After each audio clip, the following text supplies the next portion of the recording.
नमस्कार दोस्तों, आपका हमारे ऑनलाइन लेक्चर सीरीज में एक बार फिर से बहुत बहुत स्वागत है। डेटा स्ट्रक्चर के लेक्चर सीरीज में आज से हम स्टार्ट करेंगे ट्री की हम बेसिक डिफिनीशन देखेंगे, क्या ट्री होता है उसको समझेंगे, उसके बाद उसके कुछ प्रॉपर्टी को हम देखेंगे और बहुत सारी टर्मिनोलॉजी होती है जो ट्री के अपकमिंग लेक्चर में आपको बहुत हेल्प करेंगे।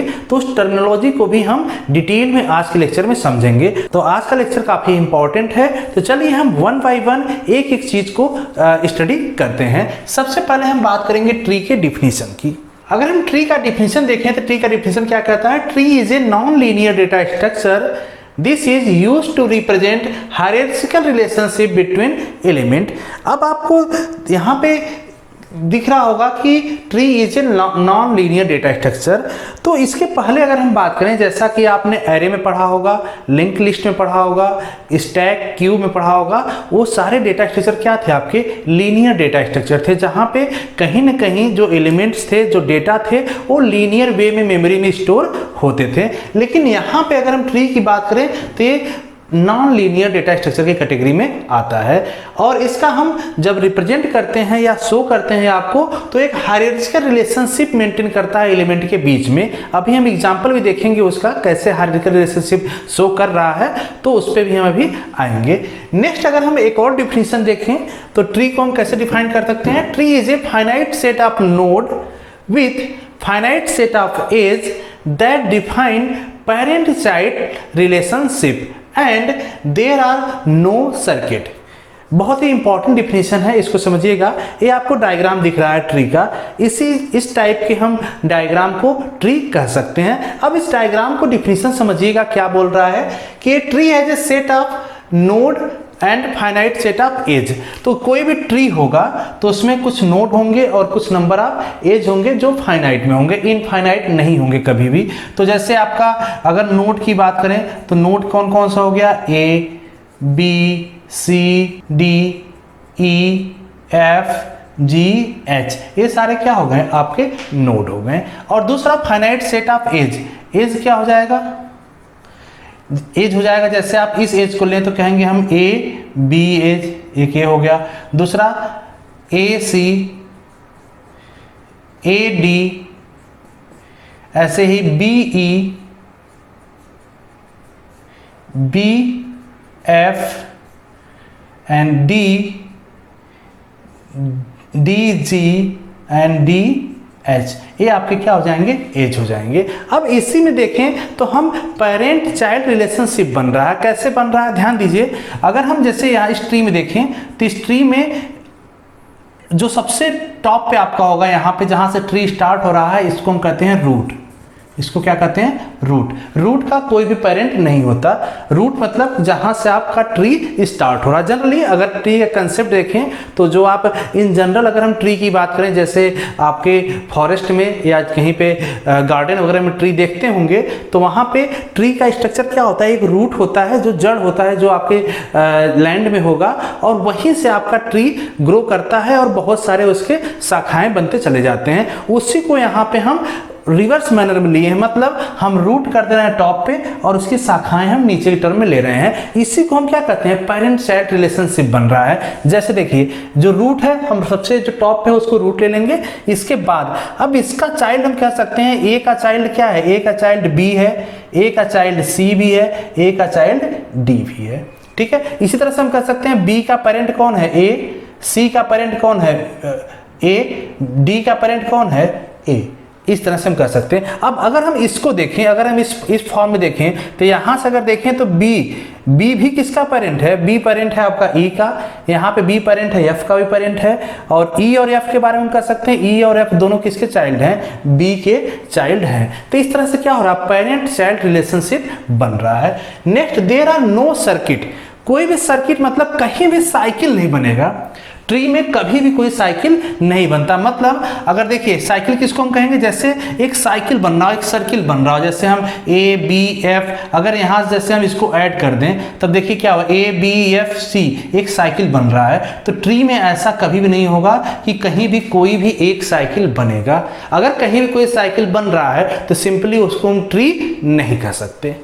ठीक है। नेक्स्ट आते हैं प्रॉपर्टी की, इसकी प्रॉपर्टी देखते हैं। इस प्रॉपर्टी को भी इस डायग्राम में समझते हैं, ट्री की प्रॉपर्टी क्या है जिससे आप इजीली डिफाइन कर सकते हैं ट्री को। सबसे first property, there are only one root having no parent. किसी भी ट्री में केवल एक ही रूट होगा जिसका कोई भी पेरेंट नहीं होगा। अब देखिए आप, अगर हम सारे नोड का देखें तो हर नोड का कोई ना कोई पेरेंट है, केवल रूट का कोई भी पेरेंट नहीं है। तो केवल हर ट्री में केवल एक रूट होगा जिसका कोई भी पेरेंट नहीं होगा, बाकी हर नोड का कोई ना कोई पेरेंट होगा। ठीक है। Second, except root each node has exactly one parent. अब ये भी ध्यान देने वाली बात है कि रूट का तो कोई पेरेंट नहीं होगा, जैसा पॉइंट हम पहले पॉइंट में देख लिए। अब अगर हम बात करें रूट के अलावा, इस रूट के अलावा जितने भी आपके नोड हैं, इन सारे नोड के केवल एक ही पेरेंट होंगे। ऐसा नहीं होगा कि किसी भी नोड के मोर देन वन पेरेंट हो। तो एग्जैक्टली देखें, जैसे ई का पेरेंट कौन है, केवल और केवल बी है। F का पेरेंट कौन है, केवल B है। ऐसे अगर G का देखें, G का केवल पेरेंट क्या है, D है। C का देखें तो C का केवल पेरेंट कौन है, A है। अब इस रूट को हम पेरेंट भी कह सकते हैं, क्योंकि देखिए रूट तो है ही, इसका पेरेंट कोई नहीं इसलिए इसको रूट कह रहे हैं, लेकिन इसके चिल्ड्रन तो हैं 3। जब इसके चिल्ड्रन हैं तो ये क्या हो जाएगा, इस केस में पेरेंट ऑफ C भी कह सकते हैं, पेरेंट ऑफ B भी कह सकते हैं A को, पेरेंट ऑफ D भी कह सकते हैं A को। ठीक है। Next, A node may have 0 or more child। किसी भी नोड के 0 चिल्ड्रन भी हो सकते हैं या more child, मतलब कि उसको more than one चाइल्ड से एक चाइल्ड हो सकते हैं, 2 चाइल्ड हो सकते हैं, 3 चाइल्ड हो सकते हैं, नंबर्स ऑफ चाइल्ड हो सकते हैं ट्री में। जैसे अगर देखिए किसी भी नोड को अगर देखें, जैसे हम सपोज करो नोड ले रहे हैं बी को, तो बी के पास कितने चाइल्ड हैं, बी के पास देखिए 1 2 चाइल्ड है। अगर हम सी को देखें तो सी के पास कितने चाइल्ड है, 0 चाइल्ड है, क्योंकि सी किसी का पेरेंट नहीं है तो क्या है, सिंपली कोई चाइल्ड नहीं है। डी के कितने चाइल्ड हैं, 2 चाइल्ड हैं। तो इस तरह से अगर ए का भी देखिए कि कितने चाइल्ड हैं, 3 चाइल्ड है। तो आप देखेंगे कि हर नोड का या तो फिर कोई चाइल्ड नहीं है या तो उसका चिल्ड्रन प्रेजेंट हैं, कोई ना कोई चिल्ड्रन उसके होंगे। Fourth, there are unique path from root to each node. ये भी इंपॉर्टेंट लाइन है कि किसी भी नोड पर रूट से पहुंचने का केवल यूनिक पाथ होगा, सिंगल पाथ होगा। समझिएगा कैसे, देखिए जैसे सपोज करिए कि हम इस नोड को लेते हैं, इस नोड पे अगर मुझे रूट से पहुंचना है तो रूट से पहुंचने के लिए पाथ देखिए कौन सा होगा, यहां से हम आएंगे, यहां से आएंगे, तभी तो यहाँ पे पहुंचेंगे। क्या इसके अलावा कोई और पाथ है जो हम रूट से यहाँ पे पहुंच सकते हैं? कोई पाथ नहीं है। इसीलिए यहाँ पे बोला गया कि there are unique path from root to each node. तो रूट से हर नोड के लिए एक ही पाथ होगा और यूनिक पाथ होगा। जैसे यहां से अगर डी तक का देखिए, अगर हम डी तक का चेक करें तो ए से डी जाने का केवल यही तो पाथ है। ठीक है, इसके अलावा कोई और पाथ है क्या कि हम ए से डी पे पहुंच सकते हैं? ऐसा कोई पाथ नहीं होगा, इसलिए हम इसको क्या कर सकते हैं, ट्री कह सकते हैं। ठीक है, अब हम कुछ बात करेंगे बेसिक टर्मिनोलॉजी की। तो यहाँ पे हमने बहुत सारे टर्मिनोलॉजी आइडेंटिफाई करके लिख रखा है। One by one her terminology को हम एग्जाम्पल के साथ समझेंगे। क्यों? क्योंकि अगर हम इस टर्मिनोलॉजी को अभी समझ लेंगे तो जो आने वाले लेक्चर हैं ट्री का, उसको बहुत ही ईजी तरीके से आप समझ सकते हैं और बार बार कंफ्यूज नहीं होंगे किसी भी टर्म को लेके। जैसे कहीं पे आपको लीव्स बोल दिया, सब ट्री बोल दिया, तो आप उसके बारे में अवेयर होंगे कि हम किस चीज़ के बारे में बात कर रहे हैं। तो वन बाय वन चलते हैं, हम एग्जाम्पल में देखते हैं टर्मिनोलॉजी को। तो ये डायग्राम हम देखते हैं, इस डायग्राम को अगर देखें तो ट्री की कैटेगरी में आ रहा है, क्योंकि जो भी प्रॉपर्टी थे हमने डिस्कस किया था वो सारे प्रॉपर्टी यहाँ पे सेटिस्फाइड हो रहे हैं। अब हम बात करें टर्मिनोलॉजी की, तो one by one her terminology को हम इसी डायग्राम में देखेंगे। सबसे पहला टर्मिनोलॉजी क्या है? रूट। रूट जैसा मैंने बताया, रूट क्या होगा? किसी भी ट्री में केवल एक ही रूट होगा जिसका कोई भी पेरेंट नहीं होगा। और जनरली जो टॉप ऑफ ट्री होता है, जहां से ट्री ग्रो करना स्टार्ट कर रही है, उसी को हम कहते हैं रूट। तो यहाँ पे इस केस में अगर देखें तो केवल जो ए है, ए ही नोड ऐसा है जिसके पास कोई पेरेंट नहीं है, मतलब इसका पेरेंट क्या है? नील है। इस केस में हम इसको कह सकते हैं रूट। ठीक है। Second, parent node. Parent node किसको कहेंगे? इस ट्री में जितने भी नोड हैं जिसके एटलीस्ट 1 चिल्ड्रन हैं वो सारे नोड क्या कहे जाएंगे, पेरेंट नोड। जैसे अब देखिए ए को हम जो इस ए नोड को लें तो ए नोड को हम पेरेंट नोड कह सकते हैं, हाँ कह सकते हैं, क्योंकि ए किसका पेरेंट है, बी का और सी का। ठीक है, तो इसी तरह से अगर हम B को देखें तो B को क्या हम पेरेंट नोड कर सकते हैं, हाँ B भी पेरेंट नोड है, लेकिन किसका पेरेंट है, पेरेंट है D E F, इन तीनों का पेरेंट क्या है, B है। इस तरह से आप समझ सकते हैं कि जैसे अगर हम देखें तो जो A है, A हम कह सकते हैं पेरेंट ऑफ B। इसी तरह से B को हम कह सकते हैं parent of D E F। ठीक है, अब एक कंसेप्ट यहाँ पे कभी कभी और आ जाता है, ग्रैंड पेरेंट। अब ग्रैंड पेरेंट क्या होगा, ध्यान दीजिए, इसका पेरेंट ए हो गया, ए का पेरेंट बी अगर हो रहा है और बी का पेरेंट डी है तो हम कह सकते हैं ना A is a grand parent of D. तो हम ए को और क्या कह सकते हैं, grand parent of D. E का भी कह सकते हैं हम, ई का और एफ का। तो इस तरह से पेरेंट और ग्रैंड पेरेंट जनरली नहीं आता, लेकिन कंसेप्ट है, हम आपको बता दे रहे हैं, जिससे ग्रैंड पेरेंट हम भी डिफाइन कर सकते हैं इस तरीके से। तो पेरेंट नोड कौन कौन से हो जाएगा, जितने भी नोड जिसके एटलीस्ट 1 चिल्ड्रन है। लेकिन कौन कौन से पेरेंट नोड में नहीं आएंगे ये भी समझ लीजिएगा। यहाँ पे ध्यान दीजिए, जैसे अगर हम आई देखें तो आई का कोई भी चाइल्ड नहीं है, इसके पास किसी का भी पेरेंट नहीं है। जे किसी का पेरेंट नहीं है, के किसी का पेरेंट नहीं है, एच किसी का पेरेंट नहीं है। तो ये सारे नोड आ रहे हैं जो, तो उसको हम क्या कहेंगे, नॉन पेरेंट नोड। नेक्स्ट आता है चाइल्ड नोड। चाइल्ड नोड किसको कहेंगे, ध्यान दीजिए, हर नोड जिसका कोई ना कोई पेरेंट है तो उसको हम क्या कहेंगे, चाइल्ड नोड। अब इस ट्री में अगर हम देखें तो केवल ए को अगर देखें तो ए का पेरेंट कोई भी नहीं है। तो ए का जब पेरेंट कोई नहीं है तो ए को हम चाइल्ड किसी कह सकते हैं, नहीं कह सकते। लेकिन हर नोड, जैसे हम बी को देखें तो बी किसका चाइल्ड है, ए का।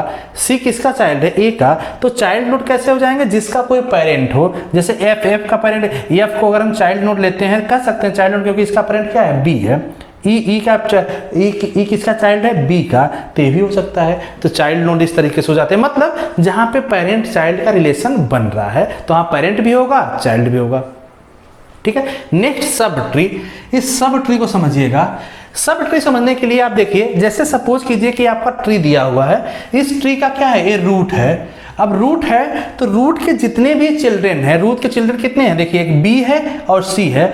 तो इसको हम अगर हम अलग कर लें, इसके पूरे को, बी वाले पार्ट को, मतलब हमने बी को अलग किया लेकिन बी के साथ इसके जितने भी ब्रांच थे या इसके जितने भी चाइल्ड थे सबको हमने एक साइड ले लिया और हमने इसको अलग कर लिया। तब देखिए, तो इसको हम कह सकते हैं सब ट्री ऑफ ए, और इस पार्ट को भी हम क्या सकते हैं, सब ट्री ऑफ ए। ठीक है, तो सब ट्री समझने के लिए मतलब कि जिसके जितने भी किसी भी जिस नोड के जितने भी चिल्ड्रन हैं उतने सब ट्री पॉसिबल होंगे। अब देखिए सब ट्री और डेप्थ में समझिए। अगर हम इस बी को लेते हैं, अब इसको फॉरगेट कर जाइए, इसको मत देखिए, ना तो ए को देखिए ना तो इसको देखिए, केवल हम यहाँ से देखते हैं। अगर यहाँ देखें तो पूछे हम अगर बी का सब ट्री किसको कर सकते हैं, देखिए बी का सब ट्री क्या होगा, बी का सब ट्री एक ए भी हो सकता है क्योंकि इसका ही चाइल्ड है। बी का सब ट्री इस टोटल पार्ट को कम कर सकते हैं, क्योंकि इस पर देखें तो बी से ई और ई से जनरलाइज हुआ है, तो ये भी पूरा एक सब ट्री हो जाएगा बी का। और इसको भी हम क्या कर सकते हैं, ये भी आपका सब ट्री हो जाएगा बी का। तो इस तरह से हम सब ट्री डिफाइन कर सकते हैं। ऐसे अगर यहाँ पे देखें, केवल इसमें देखें हम, तो सी का अगर हम पूछें सी का सब ट्री क्या है, तो सी का सब ट्री किसको कर सकते हैं, एक तो सब ट्री इस साइड होगा, 2 चिल्ड्रन है ना, और 2 चिल्ड्रन मतलब 2 सब ट्री तो बनेंगे। तो यहाँ का सब ट्री क्या हो जाएगा, ये टोटल पार्ट, मतलब यहाँ से इससे जितने भी नोड हैं सारे कवर हो जाएंगे उस सब ट्री में, और यहाँ पे जितने हैं वो कवर हो जाएंगे। तो इसका भी कितने हो गए, 2 सब ट्री यहाँ पे हो गए। तो सब ट्री इस तरह से हम डिफाइन करते हैं। नेक्स्ट आता है degree of node. Degree of node समझिएगा, किसी भी नोड का, हर नोड का कुछ न कुछ डिग्री होता है, आइदर 0 हो, 1 हो, 2 हो या मोर, कितने भी डिग्री हो सकता है। लेकिन डिग्री हम निकालेंगे कैसे, डिग्री निकालने के लिए देखिए किसी भी नोड के कितने चाइल्ड हैं, किसी भी नोड के कितने चाइल्ड नोड हैं वो डिफाइन करता है उस नोड की डिग्री। जैसे अगर हम ए की देखें तो ए के कितने चाइल्ड हैं, अगर ए के देखें चाइल्ड, या यहाँ पे सब ट्री से भी काउंट कर सकते हैं कि ए के कितने सब ट्री बन रहे हैं, 1 और 2। तो और चाइल्ड अगर देखें तो एक बी है एक सी है, इसका क्लोज चाइल्ड है ना, इससे इसकी डिग्री कितनी हो जाएगी, इसकी डिग्री हो जाएगी 2। अब देखिए इसकी डिग्री कितनी होगी बी की, अगर बी के देखें तो बी के कितने चाइल्ड है 1 2 3, ये चाइल्ड ग्रो कर रहे हैं तो इसकी डिग्री कितनी हो जाएगी 3। इसी तरह से अगर डी की डिग्री देखें तो डी की डिग्री, इसके कितने चाइल्ड हैं, एक भी चाइल्ड नहीं है तो इसकी हो जाएगी 0। इसकी डिग्री कितनी हो जाएगी ई की, यहाँ पे 2 चाइल्ड हैं इसके तो इसकी हो जाएगी 2। ठीक है, इसी तरह से एफ की केस में डिग्री कितनी हो जाएगी 0, क्योंकि इसका क्या है कोई भी चाइल्ड नहीं है इसके पास। सी का डिग्री कितनी हो जाएगा 2, क्योंकि इसके 2 चाइल्ड हैं। जी की डिग्री 1, क्योंकि इसकी एक चाइल्ड है केवल। एच की डिग्री कितनी हो जाएगी 0, क्योंकि इसका कोई चाइल्ड नहीं है। के का डिग्री कितनी हो जाएगा 0, क्योंकि इसका कोई चाइल्ड नहीं है। ठीक है, तो इस तरह से हम क्या निकाल सकते हैं, डिग्री ऑफ नोड। नेक्स्ट आता है degree of tree. Degree of tree कैसे निकालेंगे, मीन्स इस टोटल ट्री का डिग्री किसको हम कहेंगे। ध्यान दीजिए, अब यहाँ पे हर नोड का हमने डिग्री निकाल दिया। अब इस हर नोड के डिग्री में हम फाइंड आउट करेंगे कि हाईएस्ट डिग्री क्या है। अगर इस देखें तो हाईएस्ट डिग्री कितनी है, हाईएस्ट डिग्री है 3। इसलिए इस टोटल ट्री का अगर डिग्री पूछा जाए तो टोटल ट्री का डिग्री कितना हो जाएगा आपका 3। क्लियर है, तो ये दोनों पॉइंट क्लियर हो चुका होगा। नेक्स्ट आता है पाथ। पाथ भी अब इसी में समझिएगा, पाथ किसी भी नोड का पाथ पूछा जा सकता है। तो जनरली अगर हम देखें जैसे कि अगर पूछें कि एच का पाथ क्या है, तो एच पे पहुंचने का पाथ क्या है, रूट से, हमेशा रूट से यहाँ देखेंगे तो एच पे पहुंचने का पाथ क्या है, ध्यान दीजिए हम ए से सी जाएंगे, सी से एच जाएंगे, तो एच का पाथ कितना हो गया, ए वाला, इसको हम पाथ कहेंगे। इसी तरह से अगर हम जी देखें, जी पे पहुंचने का पाथ क्या है, जी पे पहुंचने का पाथ यहाँ से यहाँ और यहाँ से यहाँ, जी पे पहुंचने का पाथ है। तो पाथ भी यहाँ आप डिफाइन कर सकते हैं। ध्यान देखिए, अगर हम देखें कि किसी भी नोड पे पहुंचने का पाथ देखें, जैसे यहाँ जी पे देखें तो जे पे पहुंचने का यहाँ से यहाँ, यहाँ से यहाँ आएगा और यहाँ से यहाँ आएगा। तो एक चीज आइडेंटिफाई कर सकते हैं यहाँ पे कि हर नोड पे पहुंचने का एग्जैक्टली एक ही पाथ होगा, मोर देन वन पाथ कभी भी नहीं हो सकते ट्री में। मतलब कि हर नोड पे अगर हम रूट से पहुंचना चाहें तो केवल एक ही पाथ मिलेगा जिसके थ्रू हम वहां पे पहुंच सकते हैं। ठीक है, नेक्स्ट आता है level of tree. Level of tree define करने की देखिए कैसे करेंगे। ध्यान दीजिए, जो भी लेवल होता है, लेवल मतलब डिफाइन करता है ट्री के लेवल को, कितने लेवल तक कैसे हो रहे हैं। जैसे रूट हमेशा किस पे होता है, लेवल 0 पे।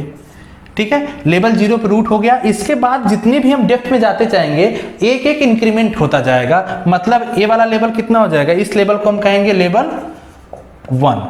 इसके बाद इस लेवल पे भी एलिमेंट है तो इस लेवल को हम कहेंगे लेवल 2।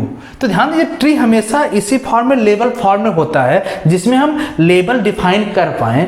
जैसे लेवल देखिए, यहाँ पे लेवल में कितना हो गया, इस लेवल 0 हो गया, इसका लेवल कितना हो गया 1, इस सारे नोड का लेवल कितना हो गया 2, इसके बाद इसका लेवल कितना हो गया लेवल 3। ठीक है, तो लेवल हम इस तरह से डिफाइन कर सकते हैं ट्री का स्टेबल कितने लेवल हो गए, लेवल हाईएस्ट 3 तक यहाँ पे गया, 0 1 2 3 तक। ठीक है, नेक्स्ट है height and depth of tree. दोनों को समझिएगा, हाइट एंड डेप्थ दोनों को समझिएगा। हम थोड़ा सा इसको पिक्चर क्लियर करते हैं क्योंकि बहुत ज़्यादा यहाँ पे हो गया है, तो समझने के लिए अभी हम फिलहाल यहाँ से कुछ चीज़ रिमूव करते हैं। अगर हम किसी नोड की हाइट निकाल रहे हैं तो कैसे निकालेंगे। जैसे सपोज कीजिए हम निकाल रहे हैं हाइट ऑफ ए, इस नोड की हाइट ऑफ ए।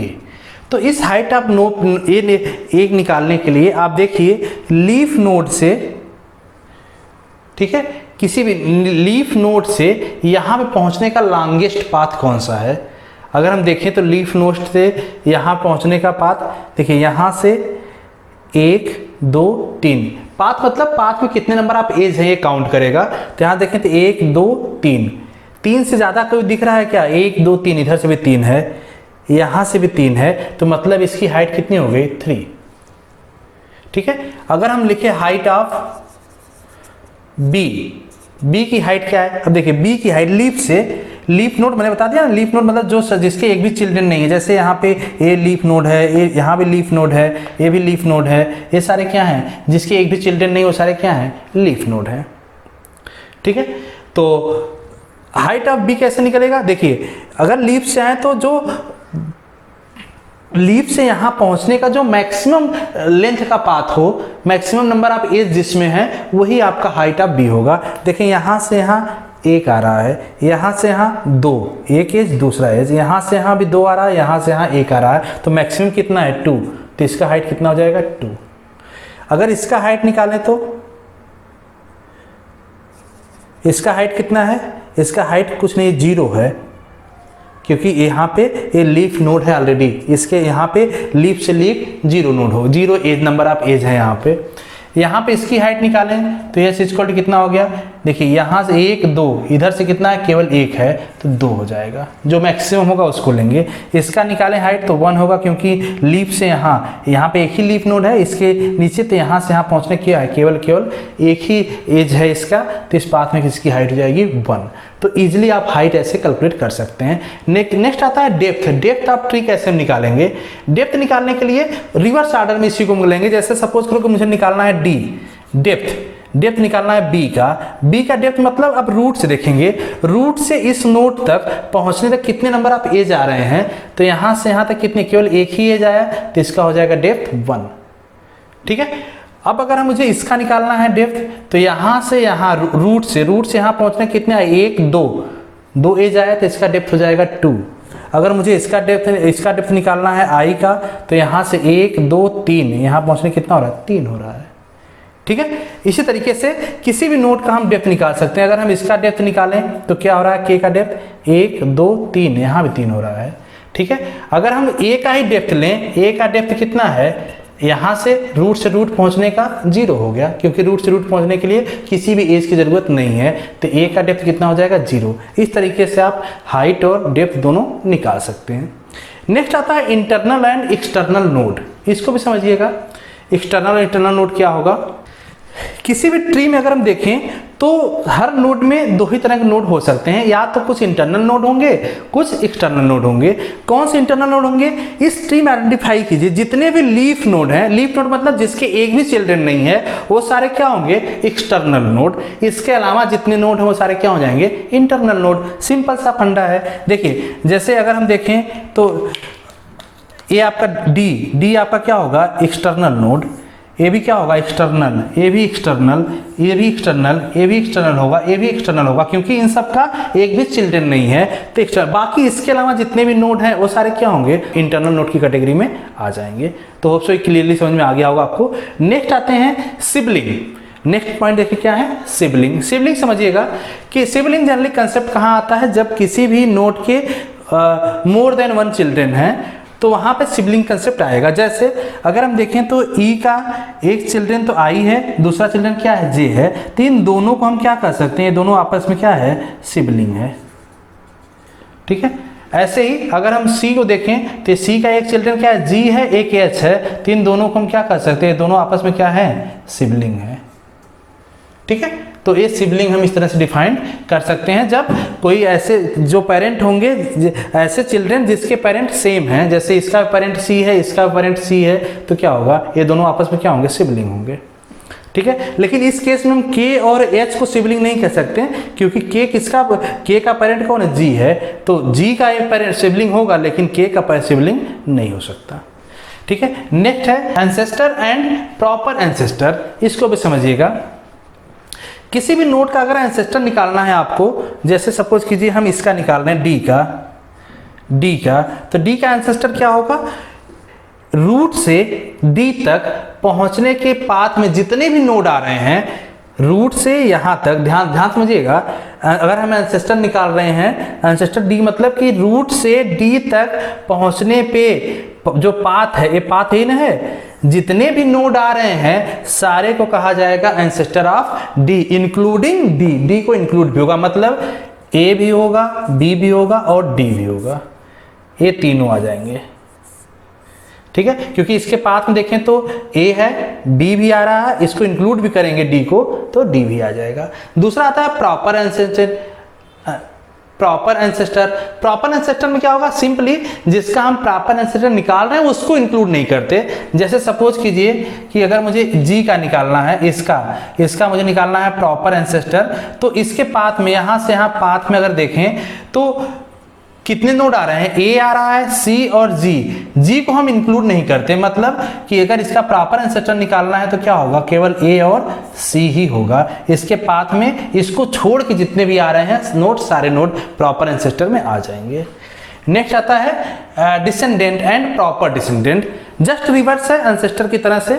हम यहाँ पे रूट्स देख रहे थे, यहाँ पे हम लीफ का कंसेप्ट लाएंगे। तो देखिए डिसेंडेंट क्या होगा, जैसे सपोज कीजिए किसी नोड को हम लेते हैं, हम ले लिए हमने इस ट्री में समझ लेते हैं क्योंकि यहाँ पे बहुत ज़्यादा हो चुका है। तो इस ट्री में देखते हैं तो डिसेंडेंट क्या होगा, जैसे सपोज कीजिए कि हम निकाल रहे हैं डिसेंडेंट ऑफ बी।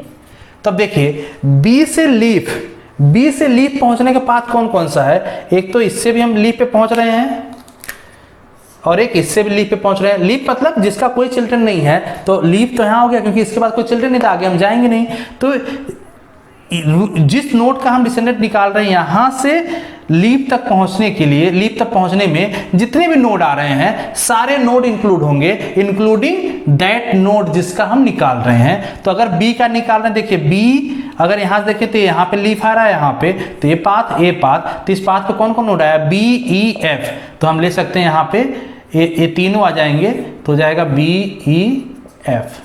ठीक है। इसी तरह से अगर प्रॉपर डिसेंडेंट निकालें, प्रॉपर डिसेंडेंट मतलब जैसे डी का अगर प्रॉपर डिसेंडेंट निकालना है तो सिंपली किसके हम कहेंगे कि डी से लीफ तक चलेंगे। डी से लीफ तक चलें तो एक तो पाथ ए मिला, दूसरा पाथ ए मिला, तो कौन कौन से नोड मिले, एक तो जी मिला, एक एस मिला। अगर डी को इंक्लूड करते हैं तो डी होगा, लेकिन प्रॉपर डिसेंडेंट में हम इसको इंक्लूड नहीं करते तो बचेगा क्या, केवल जी और एच। तो इन दोनों में समझ रहे होंगे कि डिसेंडेंट में हम जिस नोड का हम निकाल रहे हैं डिसेंडेंट उसको इंक्लूड करते हैं, और प्रॉपर डिसेंडेंट में जिसका हम प्रॉपर डिसेंडेंट निकाल रहे हैं उसको इंक्लूड नहीं करते हैं। तो दोनों इस तरह से हम निकाल सकते हैं। अगर हम इसका निकालना, सपोज ए का डिसेंडेंट निकालना है, ए का डिसेंडेंट देखिए ए से लीफ पहुंचने में तो ए पाथ भी पहुंच रहा है, ए पाथ भी पहुंच रहा है, ए भी, ए सारे पाथ पहुंच रहे हैं, तो जितने भी नोड है इसके डिसेंडेंट में आ जाएगा। मतलब A B C D E F G H सारे नोड इसके डिसेंडेंट में आ जाएंगे।